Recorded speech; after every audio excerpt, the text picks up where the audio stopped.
are Nike and Adidas losing their charm in China.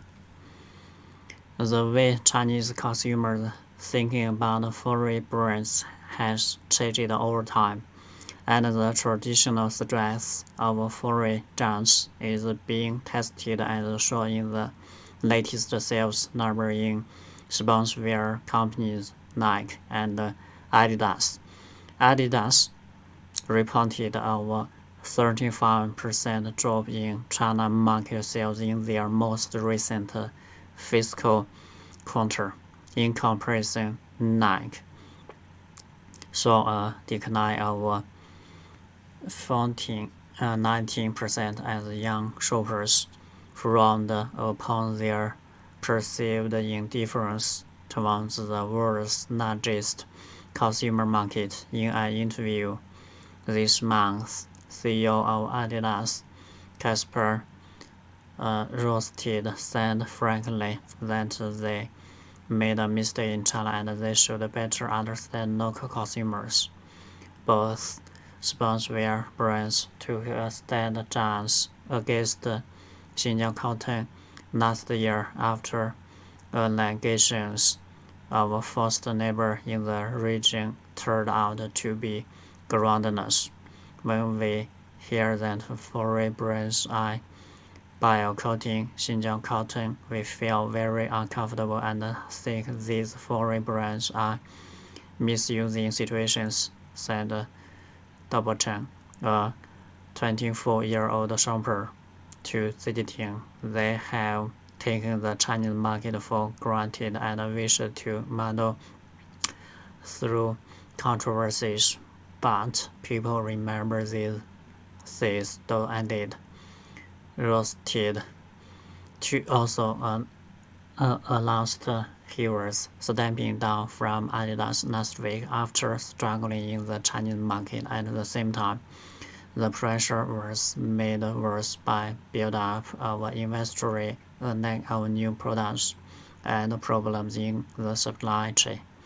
China's anti-sports took up 16.2% of China's market share in 2021 and surpassed Adidas 14.8% for the first time. Data from Monitor, a market research company, showed Nike's market share slid to 25.2%, while Li ranked number 4 increased its size to 8.2%. The trend has continued this year, and thus revenue in the first half of the year hit a record high at 25.9 billion yuan and surpassed to Nike China's most recent fiscal quarter's revenue of 3.72 billion. Nike China's third and fourth fiscal quarters spanned from December 2021 to the end of May 2022. The consumers' preference for international brands seemed to be fading.